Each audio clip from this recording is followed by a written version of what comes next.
जी हाँ, 95 plus marks लाना और इवन 100 मार्क्स लाना फिजिक्स के बोर्ड के पेपर में पॉसिबल है। आप किसी भी बोर्ड के स्टूडेंट हो, सीबीएसई के, आईसीएसई के, आरबीएसई के, एचबीएसई के या कोई भी स्टेट बोर्ड के हो, आपको नंबर लाने के लिए कुछ स्टेप्स फॉलो करने होंगे और आगे आने वाली वीडियो में मैं वो 5 स्टेप बताने वाला हूं जिससे फॉलो करके आप अपने डिजायर्ड मार्क्स अचीव कर सकते हो। आप देखो, सबसे बड़ी प्रॉब्लम जो है जो बच्चे फेस करते हैं और जो बच्चे से निकल जाते हैं वो अचीव कर पाते हैं, वो ये है कि अगर आप जिस डेडिकेशन से, जिस मोटिवेशन से अभी शुरुआत करोगे, उसी मोटिवेशन को बरकरार रखना पड़ेगा अंत तक, यानी कि आपके फाइनल डे की प्रिपरेशन तक। अगर आप ऐसा कर सकते हो तो आपको मार्क्स लाने से कोई नहीं रोक सकता। देखो ऐसा है, अगर आप मोटिवेशन सुनने के लिए किसी की रील सुननी पड़ रही है, किसी इंस्पिरेशनल लेक्चर सुनने पड़ रहे हैं, तो भैया वो मोटिवेशन सही नहीं है, वो टेम्परेरी मोटिवेशन होता है। इसलिए आपको क्यों ढूंढना है, क्यों मतलब कि भैया आपको क्यों मार्क्स लाने हैं? भैया आप मार्क्स इसलिए लाने हैं क्योंकि आपका जेईई अच्छा हो जाएगा, आपका बेस तैयार हो जाएगा, आपका सीयूटी का बेस तैयार हो जाएगा, आपका नीट का बेस तैयार हो जाएगा। इसीलिए आपको बहुत जरूरी है उस क्यों को ढूंढना। तो चलिए शुरू करते हैं एक एक करके। पहला स्टेप है बच्चों, अपने सिलेबस को जानना और अपने एग्जाम के पैटर्न को जानना। कई बार मैंने देखा है कि आप लोगों को नहीं पता होता कि कौन कौन सा टॉपिक डिलीट हो गया है और कौन कौन सा टॉपिक चैप्टर में नया ऐड हो गया है। तो कौन से टॉपिक का थ्योरी पढ़ना है, कौन से टॉपिक का सिर्फ न्यूमेरिकल करना है। कहीं तो ऐसे टॉपिक है जिनके सिर्फ फॉर्मूलेस पढ़ने हैं। अब ऐसे मॉडर्न फिजिक्स में एक चैप्टर है एटम्स, उसमें बोर्ड्स थ्योरी का रेडियस का डेरिवेशन है, सारी किताबों में, एनसीईआरटी में भी है, but derivation is not in the syllabus. तो सीधा रिजल्ट याद करना यार, प्रैक्टिस के लिए चल तू एक बार कर ले, उसके बाद सीधा रिजल्ट याद कर, उसके रिजल्ट को इस्तेमाल करना। तो इसीलिए आपको सिलेबस का प्रिंट आउट पहले ले लेना चाहिए। भाई उसका प्रिंट आउट निकाल लो, दीवार पे चिपका दो अपने स्टडी रूम में, अपनी जो नोटिस बोर्ड हो तो उस पर चिपका दो कि हाँ भाई ये सिलेबस है। अपने फोन में डाल लो, जो भी चैप्टर पढ़ो देख लो यार सिलेबस में से डिलीट हुआ है या नहीं है, क्योंकि आज भी रेफरेंस बुक्स में वो सारे टॉपिक्स हैं जो डिलीटेड हैं, उनमें से नहीं हटाए गए हैं। क्यों नहीं हटाए गए हैं? क्योंकि यार वो जर्नलाइज बनाई जाती है ना, हो सकता है किसी बोर्ड में हो, किसी बोर्ड में नहीं हो। इसलिए अपने ऑफिशियल वेबसाइट से, चाहे सीबीएसई का हो, चाहे आरबीएसई का हो, चाहे आईसीएसई का हो, ऑफिशियल वेबसाइट पे जाओ, अपना सिलेबस डाउनलोड करो, अपने मोबाइल में डाल लो, प्रिंट आउट निकाल लो, कुछ भी कर लो, बट आपको सिलेबस पता होना चाहिए। दूसरा, आपको पैटर्न भी पता होना चाहिए। पैटर्न बोले तो भाई आपके एग्जाम में ऑब्जेक्टिव कितने आते हैं, असर्शन रीजन कितने आते हैं। एक बच्चे को तो मैंने रिसेंटली पूछा कि असर्शन रीजन पता है क्या होता है? कहता सर ये क्या होता है? 12th क्लास का बच्चा है ये। इसलिए आपको पैटर्न पता होना चाहिए कि भाई आपके एग्जाम में असर्शन रीजन के क्वेश्चंस आते हैं। अब जब आपको पता चलेगा ना असर्शन रीजन के क्वेश्चन आते हैं, तो आप सोचोगे यार कॉन्सेप्चुअली पढ़ना चाहिए, सिर्फ डेरिवेशन पढ़ने का कोई फायदा नहीं है, क्योंकि डेरिवेशन आती है एग्जाम में सिर्फ 7 नंबर की। अब पता चला तुम पूरे साल रजिस्टर में डेरिवेशन लिखते जा रहे हो, भाई होगा क्या डेरिवेशन लिखने से? आपको उनके न्यूमेरिकल, उनके एमसीक्यू, उनके केस बेस्ड स्टडी करने हैं। इसलिए आपको जब पैटर्न पता होगा ना तो आप उस तरीके से उसको पढ़ पाओगे। इसी के साथ साथ आपको यह भी पता होना चाहिए कि कौन सा चैप्टर कितने वेटेज का है, क्योंकि वो वेटेज ना वो डिसाइड कर देगी कि आपको उस चैप्टर पे कितना टाइम लगाने वाले हो। जैसे कि इलेक्ट्रिक चार्ज एंड फील्ड और इलेक्ट्रिक पोटेंशियल कैपेसिटर, यानी कि चैप्टर 1 चैप्टर 2 यूजुअली सारे बोर्ड्स में एक ही चैप्टर 1 चैप्टर 2 पहले ये चैप्टर्स ही हैं। ये 8 नंबर के चैप्टर्स हैं। अब आपको लगता है 8 नंबर के चैप्टर है, टाइम देना चाहिए, लेकिन आप इलेक्ट्रिसिटी को कितना भी कर लो भाई साहब, उसमें ऐसा न्यूमेरिकल आएगा ही आएगा कि आपको घुमा देगा। चलो ठीक है, वो तो खैर चैप्टर की डिमांड है ऐसी। लेकिन एक चैप्टर आ जाता है electromagnetic waves, chapter number 8 EM waves, वो 3 नंबर का चैप्टर है। अब आप खुद सोचो ना, इलेक्ट्रोस्टैट में जितना टाइम आपने लगाया, क्या आप उतना ईएम वेव्स में टाइम लगाओगे? नहीं लगाओगे। ईएम वेव्स के चैप्टर की अगर मैं बात करूं तो ईएम वेव्स के चैप्टर 3 नंबर का है।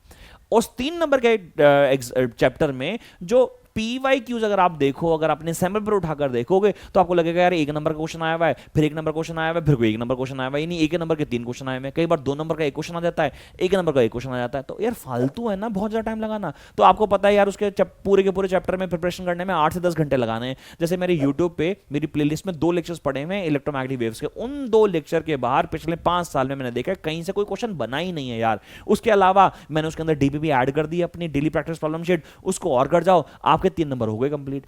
आपको ध्यान रखना पड़ेगा कि कौन सा चैप्टर कितने मार्क्स का है, उसकी कितनी वेटेज है, उस पर कितना टाइम आपको डिवोट करना है। बात समझ में आती है? तो पहला स्टेप कंप्लीट हो जाता है कि अपना सिलेबस पता होना चाहिए, अपना पैटर्न पता होना चाहिए और आपको सारे चैप्टर्स की वेटेज पता होनी चाहिए। किसी चैप्टर से ना प्यार मत कर बैठना कि भाई ये बहुत मजेदार है, इसमें बहुत टाइम लगाऊंगा। भाई जितने मार्क्स का है उसको उतनी वेटेज देनी है। अब जैसे आपका रे ऑप्टिक्स वेव ऑप्टिक्स है, भाई वो 14 नंबर का चैप्टर है, बहुत बड़ा भी है, लेकिन उसे टाइम भी देना पड़ता है, क्योंकि 14 नंबर का तो मुझे इंश्योर करना चाहिए ना कि 14 में से 14 तो आ ही जाए ना। इसीलिए चैप्टर की वेटेज जानना बहुत जरूरी है। दूसरा स्टेप आता है बच्चों हाउ टू स्टार्ट, कि भाई शुरुआत कैसे करनी है। भैया आपने बता तो दिया चाहिए कि ये पता होना चाहिए, लेकिन शुरुआत कैसे करूं? हम तो कोचिंग ही नहीं जाते। देखो, अगर आप कोचिंग जाते हो तो जिस भी कोचिंग जाते हो उस टीचर को ईमानदारी से फॉलो करना शुरू कर दो, वो आपको तार देंगे। लेकिन अगर आप किसी कोचिंग में जाते नहीं हो, आप ऑनलाइन पढ़ते हो, आप यूट्यूब में लेक्चर्स पढ़ते हो, तो आप सबसे पहले काम करो, यूट्यूब पे जाकर देखो कि कौन से टीचर की बात आपको समझ में आती है। कोई भी एक एवरेज से मीडियम का चैप्टर पकड़ लो, जैसे आप करंट इलेक्ट्रिसिटी पकड़ लो, करंट इलेक्ट्रिसिटी हर टीचर से जाकर पढ़ो।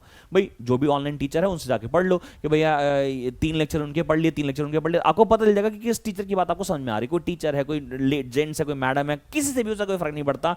आप जाके पढ़ो और देखो कौन सा टीचर आपको ज्यादा समझ में आ रहा है, और उस टीचर का हाथ पकड़ लो और पूरे साल डेडिकेशन से उस टीचर को फॉलो करो।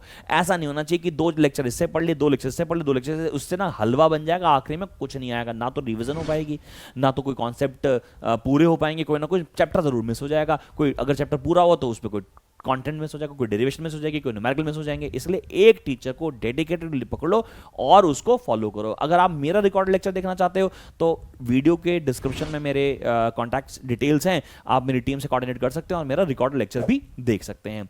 दूसरा, इसी में मैं एक चीज और ऐड कर दूं सेकंड स्टेप में, कि जो आप लेक्चर देखो वो कोई भी लेक्चर जो है वो वन शॉट लेक्चर के टाइप के ना हो। वन शॉट क्या होता है? वन शॉट ना फीलिंग बहुत अच्छी देता है बच्चों। फीलिंग बोले तो वो ना ऐसा लगता है कि यार आधे घंटे में चैप्टर खत्म हो गया। अबे आधे घंटे में चैप्टर खत्म कैसे हो सकता है यार?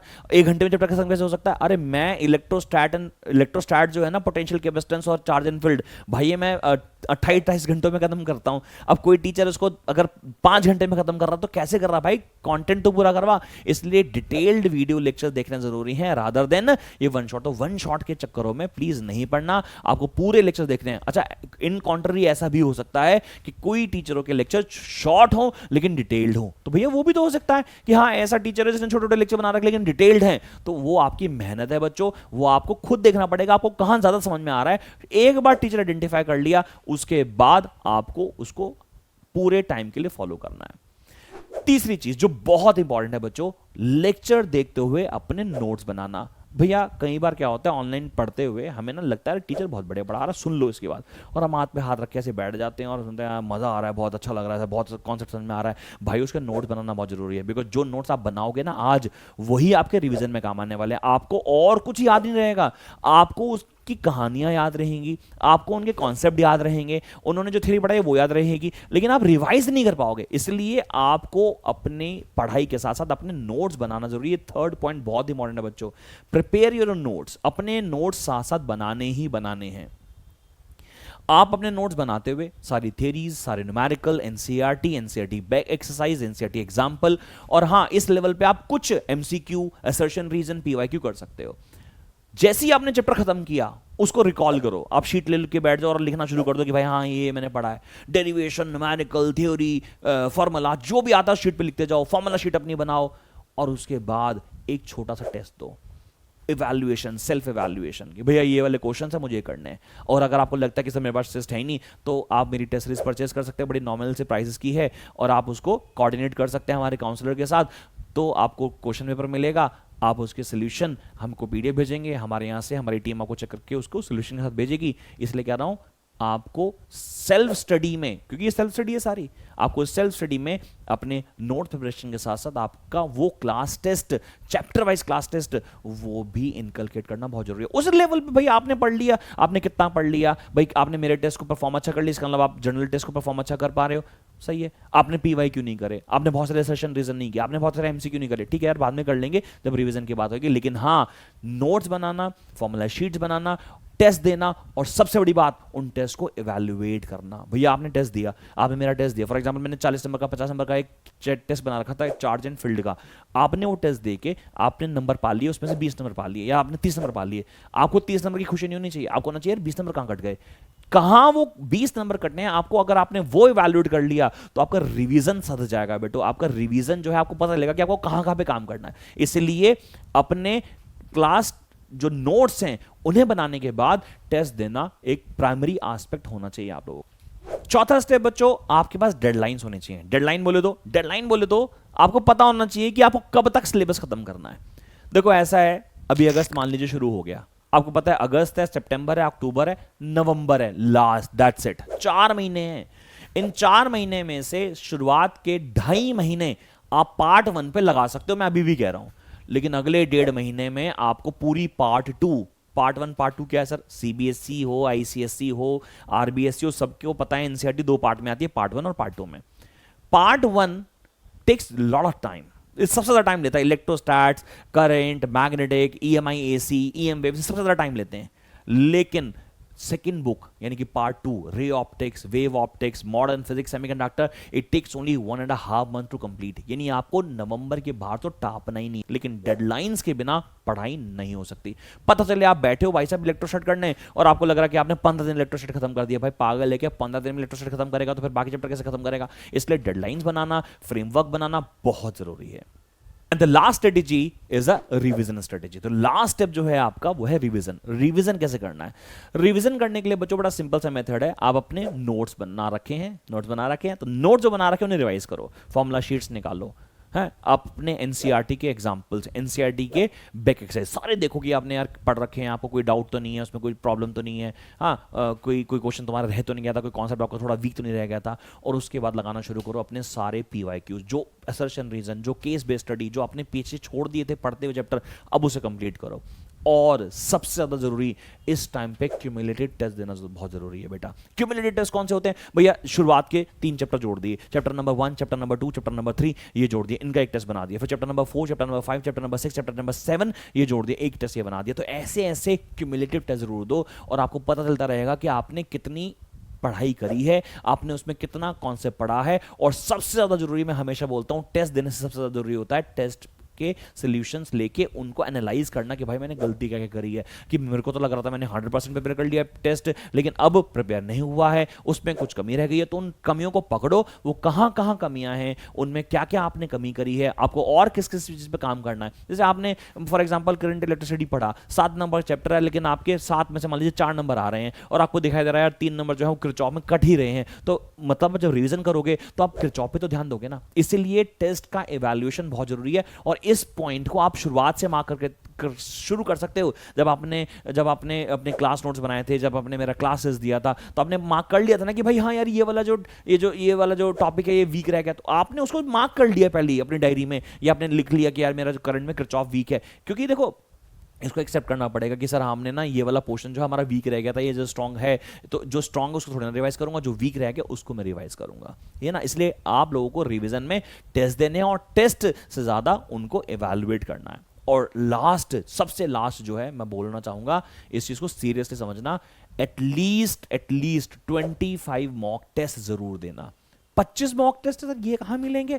अरे 25 मॉक टेस्ट में मेरी एप्लीकेशन पे मिलेंगे, and that too free of cost also, ठीक है ना। मॉक टेस्ट जरूर देने हैं, लेकिन at least 25 sample papers, question paper solve अपने हाथ से करने होंगे।